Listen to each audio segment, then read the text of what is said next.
Good morning.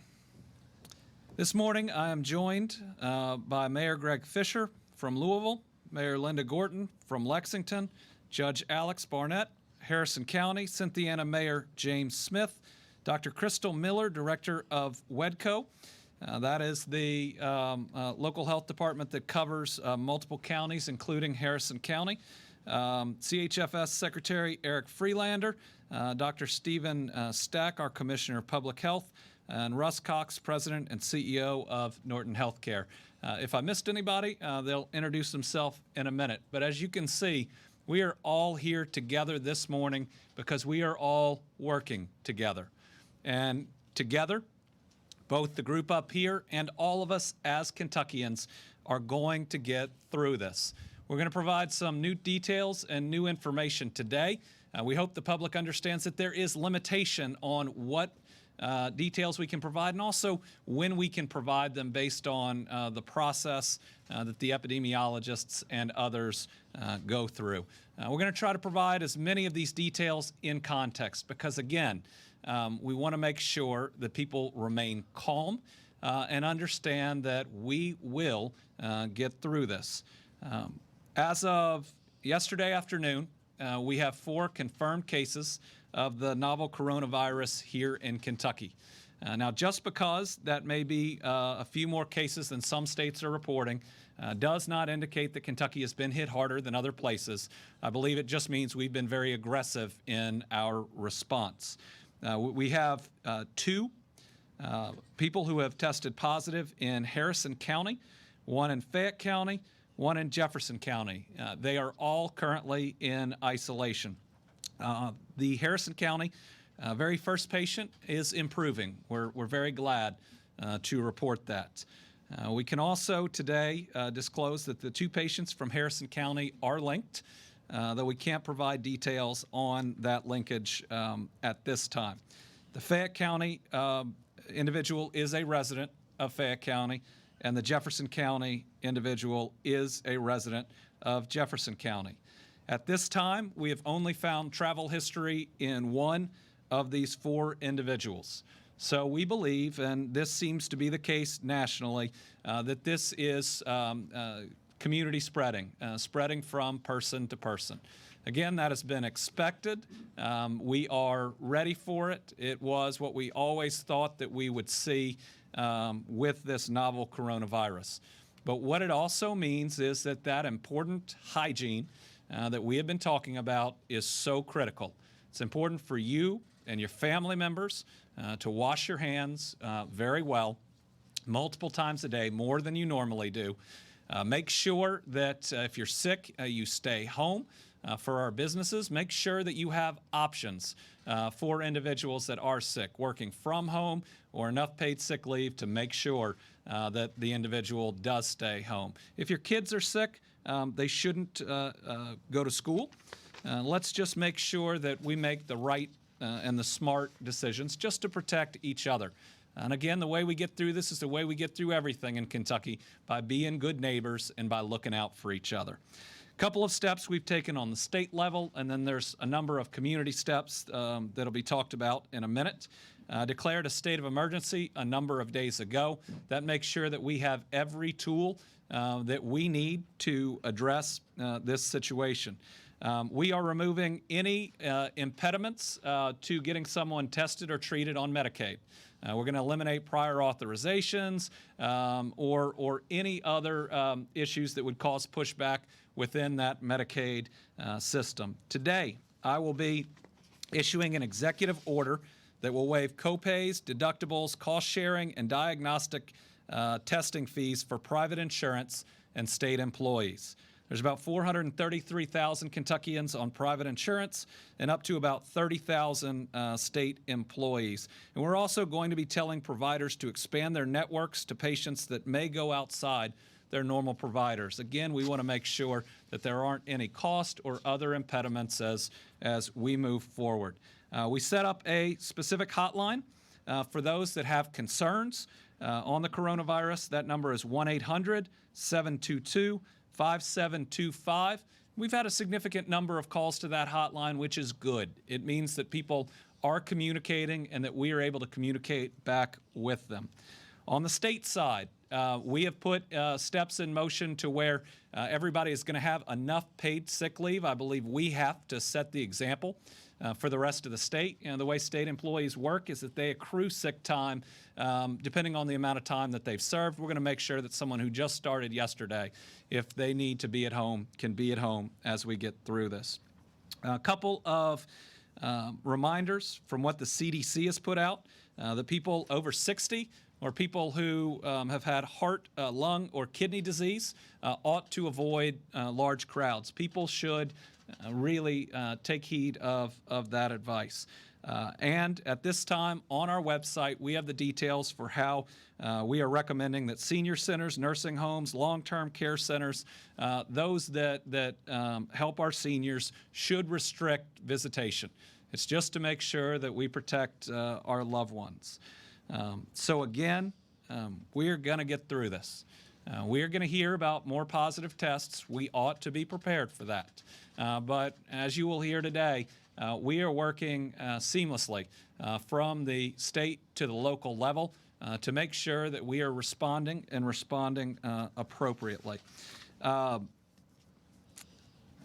going to let the folks from Harrison County come up here in just a second, but at this point, we can provide an additional detail for the first individual in Harrison County, and it's important that the facts that we report in context. For those that were here a couple days ago, we talked a little bit about that if even a tweet that doesn't contain the context that it needs could potentially cause more fear in people than is merited. And as you all know, fear can cause more damage than what we're facing here. So the first individual from Cynthiana worked at the local Walmart. Now, at this point, every coworker that we have contacted, while they are going to self-isolate, none of them have shown symptoms. I think that's a very important fact to put in context of where this individual worked. I'm now going to call Dr. Crystal Miller up, who is working directly with this Walmart about the different steps that they are taking together. And then we'll hear from Judge Barnett and Mayor Smith about some important information that they've already gotten out, being a model about how folks in Harrison County can protect themselves. Dr. Miller. Thank you. Good morning. I want to first thank Governor Beshear and his staff for the transparency in this situation. Dr. Stack and the Department for Public Health have been an invaluable support, as well as our local elected officials and community partners in Harrison County. The outpouring of support that we have received shows the care that Kentuckians have for our state, and I'm proud to be a Kentuckian. We were notified on Friday at 5 p.m. of our first case in Harrison County. We began immediate epidemiological investigation, and we quickly learned that that was a Walmart employee. We had a community partners meeting, and we notified Walmart and worked closely with Walmart and our local hospital on details about this patient. I cannot express the importance of that partnership. Walmart has followed every guideline. They have been at the table working hand in hand with us and providing every detail that we have needed to do our investigation. We worked through the weekend investigating contacts, and we have self-isolated 6 employees who worked around this patient. As Governor Beshear said, none of those contacts are showing symptoms, so that's hopeful. And yesterday, we received a second confirmation of a second positive case in Harrison County. We have began contact investigation on that patient, and we have linked those patients together. So we do show linkages. I want to thank our community in Harrison County. The community is doing an outstanding job of rallying together and doing whatever is needed. Walmart is a valuable entity in that community.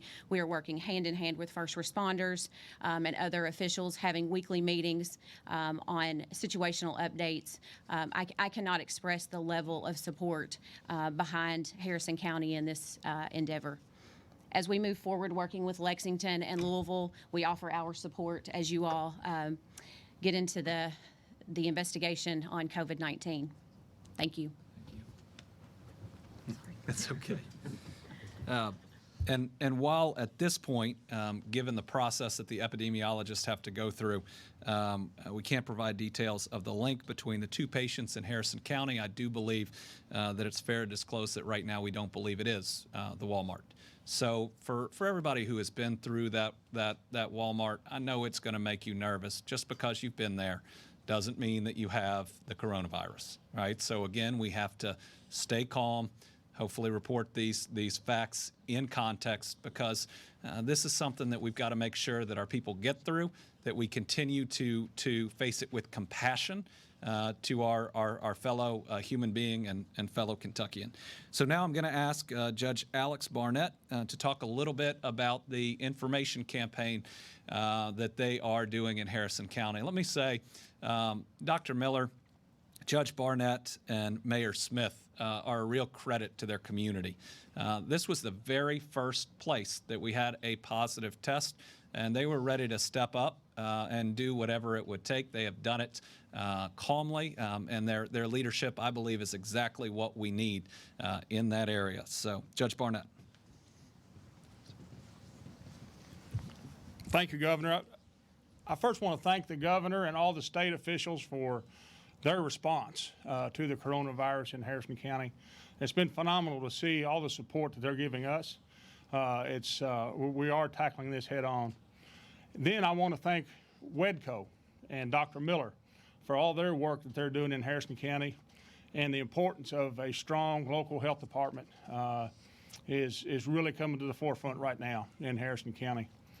As you know, we have a rural, tight community, and we're very fortunate to still have our own newspaper and our own radio station. The mayor, as we were driving up this morning, they interviewed the mayor live on the radio the whole way. And our Cynthiana Democrat has agreed to print a special copy about the coronavirus. And this will be put in every mailbox in Harrison County this morning. It will include what is the latest news on the coronavirus and instructions of what to do with the coronavirus in our community. And we're very fortunate to have that ability, and want to thank the Cynthiana Democrat for agreeing to do that. Communication is a key. Getting word out, what to do, what to expect, and not everyone in rural communities has internet and has social media and has the ability to get that, and we're so fortunate to be able to get that in their hands and get the information out there. Well, thank you very much. Thank you. Mayor? Thank you. Mayor Smith from Cynthiana. If anyone had told me a week ago that Cynthiana would be leading Louisville and Lexington in anything, I would have been very, very, very surprised. But we are. And I think it's safe to say that Cynthiana is probably the most disinfected city in the state of Kentucky today. We are responding to this with the judge and Dr. Miller and the state in doing everything that we possibly can to keep our citizens safe. I know some people think that we're overreacting, and some people think that we're not doing enough. But we are using our wisdom, we are deferring to the professionals, and we are doing everything that we need to do to keep our citizens safe. We have a meeting this morning starting at 10 o'clock with all of our first responders and hearing what they are doing to make sure that we can continue to provide police safety, fire safety, water safety, all the things that we need to continue to provide as a city and as a county government.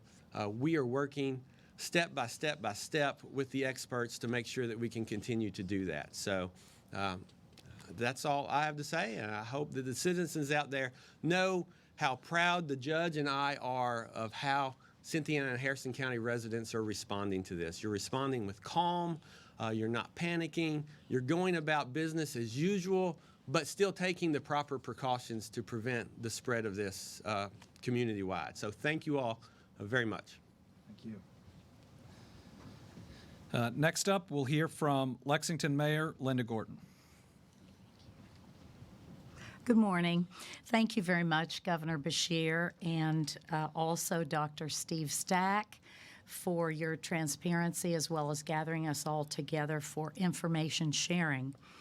A few of the things that we have been doing in Lexington, before we had a case, and as we were preparing some time ago, we stood up a group of stakeholders in Lexington, which is a wide variety of partners, everything from public schools to transportation to business to health department, many stakeholders, and we have already been meeting. And starting this week, we'll be having our phone conferences weekly so that we can all be on the same page. We have shared digitally the coronavirus information, which Judge Barnett showed you on the back page of their newspaper, and we've been sharing that widely in Fayette County and beyond. We also have asked, since we learned that we have our first case in a Lexingtonian, we have put out the word last night that folks should follow those CDC guidelines if you're over 60 or if you have chronic health problems, which were mentioned earlier. We advise you to avoid large crowds. And so we're getting that information out to our folks, and we are sharing widely the information which the governor and Dr. Stack are giving us. We're working with our Fayette County Health Commissioner, Dr. Craig Humbaugh. Thank you. Thank you, Mayor. Next up is Louisville Mayor Greg Fisher. I want to thank the governor for all the good work that he's been doing in terms of statewide communication. And certainly, we've been in close contact in Louisville as well. Norton Hospital, Russ Cox, for you and your team. I mean, the critical thing I think that many of our citizens want to see is that we are all communicating in real time on this, sharing the information as it becomes available, because this virus, unfortunately, is going to spread everywhere, just like the flu does, okay? And we want people to be reacting to it just like they would take normal health precautions with the flu. So it's just a new reality that we have, and we will work through it. As was announced yesterday, Jefferson County has its first confirmed case of COVID-19. The patient currently is at Norton Brownsboro Hospital, and we are committed to sharing all the details as quickly as we can and as transparently as we can within the protocols that are out there. I do want to emphasize to our citizens to go to the state website as the definitive source of information on this. Do not get your health care advice from the internet and various social media strains that are out there reporting all types of conspiracy theories. That is bunk. Again, trust the state website for the information that's real about this health challenge that we're going through. I want to also say that we're grateful for the strong coordination and communication with the governor's office and the State Department of Health. The State Department of Health is in regular contact with Dr. Sarah Moyer and our team at the Louisville Public Health and Wellness Department. So it is natural right now for people to have concerns and questions about what's going on. That's why communication such as this is so important. And we knew it was just a matter of time, obviously, before COVID-19 came to Kentucky and came to each and every one of our cities, just like they have cities all around America right now. And I just want to emphasize for us in Louisville, and I'm sure I can say this for all of the elected officials up here, our number one job is public health and public safety, and that's why you will continue to see the kind of emphasis that we've been placing on community knowledge that we have been. This morning in Louisville, my senior leadership team is reviewing our protocols and procedures in the event of a community-wide wide outbreak to ensure we have appropriate procedures in place to keep the Louisville community safe, both in an individual capacity, but then in a community capacity as well. And I will brief the local media at 11:45 this morning on those protocols along with various community partners. And then we will keep our local media briefed every day on this until the situation subsides. So I want to thank the media for continuing to cover this in such a measured way, and all of the great partners we have here on the stage. Thanks, everybody. Next, we have Russ Cox, the president and CEO of Norton. I will say when I called Russ last night, his response was exactly what we need to see. Is number one, it was calm. Number two, he said they were ready. And number three, it was the compassion that we want to see, that they are there to help people. So, Russ. Thank you, Governor. It was calm outside to the governor, but very much excited to get engaged with the preparation that we have to deal with this situation that I felt inside. It's amazing that within an hour of a positive test result, that I had a conversation with Governor Beshear, Mayor Fisher, and we were fully engaged in taking care of the patient and sharing information that needed to be shared. As is mentioned, the patient is at Norton Brownsboro Hospital, is in isolation. We immediately began the task of looking at everyone that had been in contact with the patient, employee and otherwise. We will continue to follow our processes. We will continue to share information with the network of hospitals across the state of Kentucky. I've been in conversation with Dr. Newman at University of Kentucky, as well as other hospital systems. One of the great things about the state of Kentucky is that we have caring hospital systems that are prepared and constantly stay prepared for this event. So we will continue to work hard to communicate, to be transparent, and to continue to work with the governor and mayor's office to take care of people of the state of Kentucky. Thank you. All right. Next up is going to be our Public Health Commissioner, Dr. Stephen Stack. Let me say that our Public Health Department have been all-stars in this process. I'm not sure that any of them have slept in the past 4 or so days, but they are a true testament to what we do when faced with something like this. They have worked so hard. We are so proud of them inside of this state, everything from getting our lab up earlier than many to cutting the turnaround time. The fear of the unknown usually outweighs and is greater than the fear that's required. A few things for you to consider, and this data will evolve because remember, this disease did not exist in human population until December 2019, at least as far as we're aware. We're just over 2.5 months into our learning about this disease and our response. But for 80% or more of people who get infected, you're going to be just fine. You'll probably either have cold symptoms or no symptoms. So for 80% or more of people, the current data says you will be fine. For parents, for your children, children appear to be little or no infected by this condition. Of course, if you have a special needs child or a child with chronic medical conditions, you should take extra precautions. But for children, they appear to not be significantly affected by this condition. So parents should take some measure of calm for the well-being of their children and their families. For those who may get infection and may have a more serious infection, we can target efforts towards those populations, and we will continue to make guidance available to the state of Kentucky through our website and other channels to try to protect those communities as well where able. To that end, I'd continue to remind you to please go to our website. It's kycovid19.ky.gov. We are updating multiple times a day the data and the advisories we put there in order to make sure everyone has accurate information and the same information. We will continue to urge you to tell the communities to go to that website to seek that information.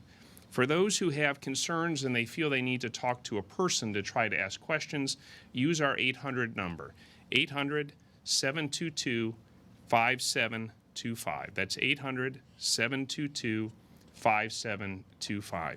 The recommendations I would share with you right now are the ones we've all been sharing, and I think you've heard this nationwide from almost everyone who's done an event like this.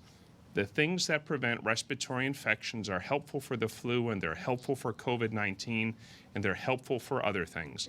Cover your sneeze and your cough, wash your hands frequently with soap and water, use hand sanitizer when water and soap are not available, stay away from others who are visibly sick. 6 feet is generally the recommended distance to help minimize spread of droplet-borne infection. And if you yourself or your children or family members are sick, stay at home and please do not go to work and school. I will add that I make the request of employers and others, support your employees. If they are sick, support them in staying home It will be better for them and better for your employment place and for the community. So please support them in that. And for possibly more vulnerable communities, we are recommending for those who are over 60 or have chronic medical conditions such as heart disease, lung disease, diabetes, and other conditions that you stay away from densely compacted engagements and minimize your social activity outside in order to minimize your risk of exposure. And for nursing homes and other long-term care facilities and confined populations, we are recommending restrictions on visitation in order to protect those communities. That guidance is on our website. In closing, I'd like to thank the governor and all the people behind me on this stage. I hope what you're seeing here is the sincere expression of collaboration and partnership. The pride that Dr. Miller expresses in being a Kentuckian is one I think we all share. We are hard at work on your behalf, and as I step away from the microphone, I have to thank my laboratory staff, the public health staff, and all the people in the Kentucky Department of Public Health, in partnership with the many others, who are staying up all night long, fielding calls, and trying to respond as aggressively as we can. We're committed to getting you accurate and reliable information as quickly as we can. When we can't get you information, it's because we're busy at work protecting you, or we're trying to make sure the information we give is reliable. So thank you, Governor Beshear, for your leadership and your support. Thank you. Before we hear from Eric Freelander, let me do the necessary context of talking about the flu too. The flu, right now we have 4 confirmed cases of the novel coronavirus. We, I believe, have about 19,000 confirmed cases of the flu this year. We've had 66 plus deaths from the flu, and the flu still hits children. So get your flu shot as well, and then make sure that you are practicing those same hygiene, the same hygiene that would protect you from both the coronavirus and from the flu. Make sure that we don't take our eye off the flu because of its very serious impacts. So now our Secretary for the Cabinet for Health and Family Services, Eric Freelander. First, I want to say I've worked for the Cabinet for Health and Family Services for over 30 years. And those with long memories will know this is not the first time we've seen something like this occur. H1N1, bird flu, other things like that. This is what we do in public health. This is why public health is so important. You've heard about the collaboration, you see the collaboration. I hope you feel the collaboration. This is how we operate in Kentucky. As you heard about how our epidemiologists work, you heard about how we trace and we try to find contacts and we try to make connections so that we understand how disease spreads, then how do we mitigate those issues that lead to spread. These are all things that we have done before and we continue to do. So this is something that I want everyone to know. This is not something new. While this is a novel coronavirus, this is not novel to Kentucky. We've seen these things before. We will indeed get through this. This, I believe, is an example of why I'm proud to be a Kentuckian. We come together at times like this. We were able to bring everybody here to have this discussion, to reach out, to make sure we were communicating within hours of understanding that we had new cases. So, again, wash your hands. Make sure you practice good personal hygiene. At this point, say hello in this way. And make sure then that we don't turn away from each other, that we turn towards each other, because again, that's what makes Kentucky, Kentucky. Thank you. We'll now open it up to questions. I will say that we're not going to be able to provide any more factual details on these 4 cases. I know you're probably going to have to ask, but we've provided the details that we can at this time, given the process that the epidemiologists go through and needing the time to go through that process. How many people are being monitored that haven't been tested? So the question is, how many people have been monitored who have not been tested? And at the moment, I don't have the specific answer, but I want to frame that for why the situation changes. As we now have known cases, and as hopefully the commercial laboratories are able to test more widely, the number of people being monitored no longer becomes of similar importance as just reporting the number of positive cases and the steps we're taking to reduce the increase in that number. So at this point, I believe we have around 200 people that have been or are being actively monitored. But again, we'll soon stop reporting that data as we shift to a different type of reporting as our response efforts change. And as the private labs come online and as there's more widespread testing, we're going to learn a lot. Like Dr. Stack said, we believe that this coronavirus was discovered we first saw it about 2.5 months ago. So our goal is to continue to be fluid. As you can tell, we are on top of what we are learning minute by minute, and we are doing our best to communicate responsibly with the public as quickly as possible. Jack? The Walmart in Cynthiana, did it ever close? Can you just say it's safe to shop there? It did not close. We made immediate contact. Remember, we learned about this less than 2.5 days ago, although it feels much longer than that. We worked closely with Walmart management throughout the weekend. They have ramped up their disinfectants, their number of cleanings, but they did not close. I'll say it. And we don't have any reason to believe that it's dangerous to go to that Cynthiana Walmart right now. And we know how important Walmart is to a community. Right, and it's important, just like individuals not being shunned, and that's something we're really going to have to talk about as we get through this. Just because somebody tests positive for the coronavirus, ultimately is okay, comes out of it on the other end. We got to make sure that these are people that are accepted back in, and that we don't ostracize them in any way. I think it's the same here. For Walmart. This is going to happen in businesses all over the United States. We believe that this business has responded very appropriately. So, Mr. Cox, or anybody else who wants to answer, what concern is there that hospitals could potentially be overrun? As I mentioned earlier, we've been looking at contingency plans for some time on this and capacity plans throughout the city in coordination with the mayor's office and with Governor Beshear. Now, obviously, it's hard for us to predict that, but we will all be running at maximum capacity and have the ability to do so to handle this, and we feel like we can be very planful about it. Are you all going to be canceling elective surgeries to reapprove?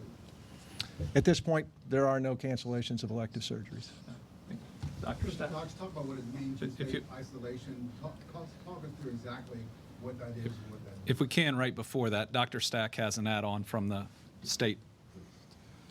So for your healthcare workers, I'm an emergency physician. I worked my last shift about a week ago. I want you to know they're there for you. I mean, they endanger themselves on a daily basis to take care of their people and their communities, even though that means that they place themselves or their families at risk. So please be kind, be courteous, be appreciative of the efforts that they do, because they're under stress too.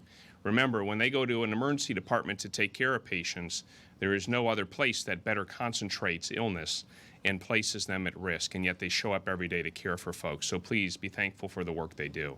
The second thing, though, I would say I think this is very important, and if we can get the message out, it would be very helpful. The hospitals and the healthcare facilities across the Commonwealth are ready to try to help you, just like the state is. But if you are worried, well, do not go to a hospital, an ER, or a doctor's office. If you are worried, well, you are well, and going to the hospital or a healthcare setting just further overwhelms them and concentrates people. So if you are worried, well, stay home. If you are ill, but otherwise would not have sought care, you have a fever, you have a cough, you are concerned you have an infection, but otherwise, if it weren't for COVID-19, you would not have sought care. Do not go and seek care at an ER, a hospital, or a doctor's office. If you want advice, call our 800 number or call your local healthcare provider and ask advice by phone or do telemedicine, again, to minimize taking people with infection and exposing yourself to others. The third category is if you are sick and you feel you have an emergency, then call your doctor or seek medical care. But I think most people understand when they are really sick and when they really need to seek medical care. Those individuals should seek care, and the hospitals behind me and across the state stand ready to serve you. But if we can please self-triage so that the sickest people get care and the rest don't crowd the system, we will have better resource capacity to care for everyone and minimize the spread of infection. Is this something that can be comparable to the flu? Because as you mentioned, 8% will be able to get over. You mentioned our older adults will be our most susceptible and keeping them away. So is this something, I guess, to ease the panic, to mentioning we have these symptoms, don't run to the hospital necessarily. Is it comparable? Well, what we've seen thus far is that the flu is significantly more widespread. We are still learning about this novel coronavirus, but when you look at 4 confirmed cases in Kentucky, that we will have more, and we expect more, with 19,000 cases of the flu, and then we look at the fact that we have lost 66 plus Kentuckians to the flu. I think that ought to put people's worry into context. It means we ought to remain calm. It also means we ought to worry about the flu a little bit more, but that we need to remain calm in how we deal with this. I think one of the main takeaways is that we need to look out for our senior Kentuckians and those that are medically fragile.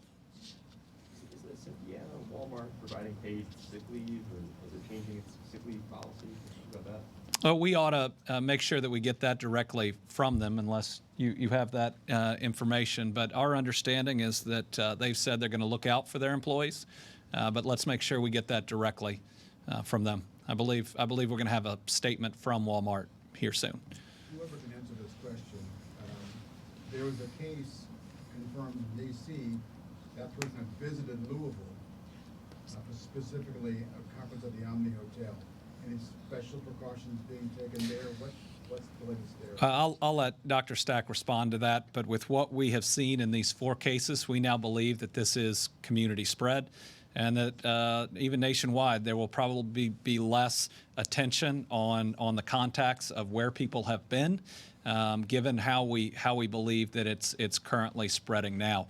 And what that means is isolation is important to keep it from spreading, but it's the hygiene that everybody ought to be using, taking care of yourself the way that we've put up on our website and the CDC is recommending that is absolutely critical. So, Dr. Stack? So again, like the governor said, the travel component is going to diminish in value now that the spread of the disease is happening locally. As far as places of business and places where people come together, we're recommending the same things we would do for influenza, which is surface cleaning, using regular commercially available cleaners to make sure areas are clean, and the personal hygiene interventions. The same things that minimize the spread of influenza will work to minimize the spread of COVID-19. Just because someone has traveled, or just because, no, I should be clear, just because someone has the disease doesn't mean that they have spread the disease everywhere they've been. If they're following those same kind of steps, personal hygiene, that helps minimize their risk of spreading to other people. And if those around them are doing social distancing, 6 feet distance, also not touching their face and their eyes, although I do that sometimes here with the heat of these lights, which is unfortunate. As you follow those practices, it helps keep everybody safe. And perhaps at the other end of this, the benefit is when we overcome COVID-19, when this becomes a matter of curiosity and hopefully not a present concern, hopefully we'll be better off and be protected from the flu and many other things if we help to socially train ourselves to have better hygiene overall. Dr. Stack, how long does the virus live on hard surfaces? What is the...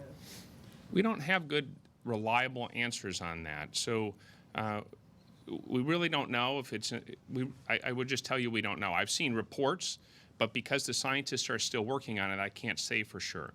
If it's like other viruses, it could live for a few days at a time. It could live a little longer or a little shorter. The other thing we don't know yet is flu has seasonality to it. When the temperatures get warmer, it becomes less common. That's why you see it in the winter more often and not in the summer months. We don't know that yet about coronavirus. And so It's a very good question about how long it lives on solid surfaces. We don't know, but we do believe that the regular cleaning activities with sanitizers and Sandy wipes and the like, that those things help to reduce the virus, if not eliminate it entirely, and therefore help minimize spread. So I have a two-part question. The first is, broadly speaking, what is the criteria right now to get a test for COVID-19? And then more specifically, when the clinician, when did the clinician ask for the test for the first COVID-19 patient? I know that the criteria was different then, and then what was the criteria at that time? And I'll let Dr. Stack respond. We have followed the CDC guidelines to the letter. This is what they do. This is who we put our trust in at the national level. And their criteria has evolved as we learn more. One of the reasons we're doing this just about every day is we learn a little something more about this novel coronavirus every day, and we want to be fluid and flexible in how we get out that information. I can tell you that all of the providers for the first patient who tested positive agreed in the beginning that a test wasn't warranted, and that's because that's the type of information that we had from the CDC at the time. And I'm sure, given that this is brand new, 2.5 months old, that there will be more that we will learn that looking back, we wish we had different information. But I believe what we've seen in Kentucky is a lab that got up and running faster than many states, a very aggressive response that we are taking. We are endeavoring to be transparent in communicating with the public. What you saw from Harrison County and how they're putting out the information, I'm proud of our response thus far. It doesn't mean we're not dealing with something new and different, and we may have to change our approach at any time. But I can tell you that everybody is working as hard as they can, making the best decisions they can to protect all our loved ones out there. Governor, I have a question for let me- Dr. Stack, too. Okay. So to your point, the governor has already said it, but I'll reiterate it, and I'll thank you, because the way you asked that question is the kind of measured question I would ask the media and the public to ask.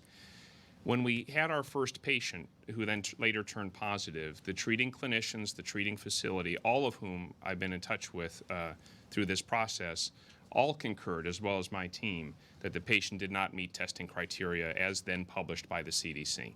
When the patient met criteria, and that the criteria involves CDC criteria and clinician judgment, when the parties agreed testing was indicated, testing was provided, and the patient was identified. So I think in this case, that patient was identified as quickly as we could, given the best knowledge we had available at that time and guidance from the CDC. Our hope, to be very clear, our hope is that commercial laboratories will quickly get up to speed, and when that happens, your regular doctor, your regular primary care provider, your regular local facility will be able to order the test and get it in the normal fashion, and then we won't have to talk about the limiting factor that the test is not yet as widely available as we want. And the final piece I would say, we want to drive everyone to our Kentucky COVID-19 website. I will share, though, that they may not thank me if I crash their website, but the Journal of the American Medical Association editor on March 6th interviewed Dr. Anthony Fauci from the National Institutes of Health. In a 35-minute podcast, he describes in crystal clarity what we know, how we found it out, and the progression that we can expect, both for testing and for treatments. And for those who want more detail, Dr. Fauci is one of our nation's most prominent experts on these topics and is definitely a source of credible information for those who are interested. Doctor, the KHSAA has decided they're going to not have any restrictions. The girls' Sweet 16 this week, nor the boys next week. Do you agree with that assessment? And do you have any special message for people who are going? I support leaders who are responsible for their communities making the best decision they can. I continue to refer people to our website and CDC guidance. These are difficult decisions, and everybody responsible for unique patient populations has to make best use of the available information as we have it, and then make an informed decision about their own communities. So whenever I've been asked by a local health department leader, someone from a hospital or other entities, what should they do, I give them the best guidance as I know it. I direct them to credible sources of information that can augment my advice to them, and then I tell them I want them to know that they have my personal support for exercising their best judgment and trying to protect their communities. So I won't second guess the decision that audience or any other has made. I want them to hear from me that I support their decision, as long as they are working judiciously and expeditiously to try to protect their patient population. Mayor Fisher, And if you could talk about real- your thinking right now. Real quickly, I do, though, want to point people to the CDC guidance for those over 60 or those who are medically fragile. And you know, that's a term that's thrown out there. You ought to think very carefully if you have kidney, lung, or heart disease, or fall within the age group that the CDC has cautioned, given that they have put out that guidance. Mayor Fisher, if you could just quickly talk about, I know it's early, but just your thinking regarding some of the big events coming up in Louisville, the Thunder, the Derby, things like that. Right. Yeah, it's 47 days to the Kentucky Derby, so we're in close contact both with Churchill Downs and the Kentucky Derby Festival. And these events are varied. You know, some are outdoors, some are indoors, some have a lot of people, some don't have that many people. So those are some of the factors we're looking at, along with the increased incidence that we've got going on here, or when it starts decreasing. So it's a daily kind of conversation that we'll be communicating on. And to the point of the CDC's guidance with 60 and older counts, a large part of our working population is still 60 and older, and many of our lawmakers are. What is the advice to them? Well, the practices that people can engage in work, you don't necessarily have to be in a crowd at work. It's the social distancing, 6 feet apart from each other. If that's possible, washing your hands, again, twice as much, if not more, than you normally do, and washing them well. I've mentioned not washing them like my kids. My kids are now washing their hands in a very different way, and that was an important lesson to teach them. And I stand over them at least a couple times a day right now because it also reminds me of what we should be doing. We have not recommended at this time any work closures, but I believe you should adjust and prepare in work. Prepare on what you can do on telework. Put those plans in place. It doesn't hurt to be prepared. Make sure that you have the type of cleaning equipment that we need, and maybe increase the amount that you do that. Make sure, again, that you look at your sick leave or other policies. You know, if you're running a factory and one person is staying home and you're picking up the bill for that, that's better than having to shut the entire thing for up to 14 days. This is an opportunity for folks to be ready. But at this time, and we believe as long as people practice good hygiene, that we should be going to work. Is the test free, or is there a cost associated with it now? Well, what we are doing in Medicaid is ensuring there are none of those barriers, that there are no fees. The executive order that I'm putting out will eliminate copays and other charges in most major insurers, everyone that we have control over through the Department of Insurance. My goal and what we're going to get to is to make sure that there is no cost barrier to these tests. Governor, everybody says they expect more cases. Is it too early to give projections of what you really expect? Yes. I mean, we've had very limited testing with what's available out there. When private labs come online, we're going to have significantly more, and we're going to learn a lot. And we'll be right here talking about what we're learning and what type of practices we should change at that point. So we hope everybody is vigilant in listening, in getting good, accurate information, but again, remains calm. And we can't stop everything about our daily lives like work, but we can have better hygiene, better practices, and that'll help us to be a little bit better off in facing everything we normally face too.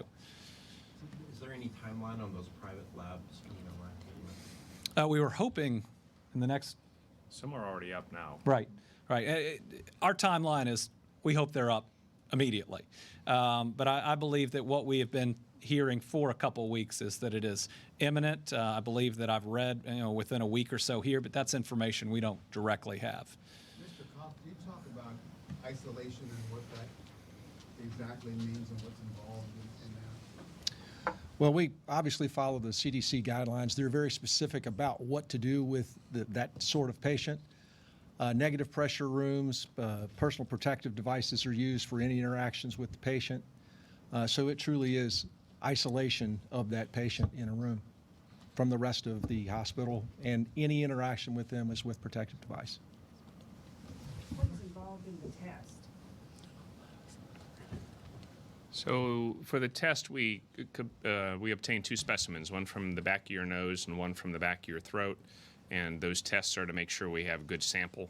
And they run 2 tests on each patient currently. That way we can confirm it within the patient. And then they have confirmatory steps, for the actual test themselves. When the commercial labs come online, that may change. They may just require 1 sample, a nasopharyngeal swab. Initially, our lab will require those other commercial labs to send us specimens so we can validate the accuracy of their tests so that the public can have confidence in the results they're getting from other settings. And we do hope, I can't promise what the commercial sector can provide, but there are commercial labs who already have codes, who already have tests, and so if you go see your doctor, they can order it.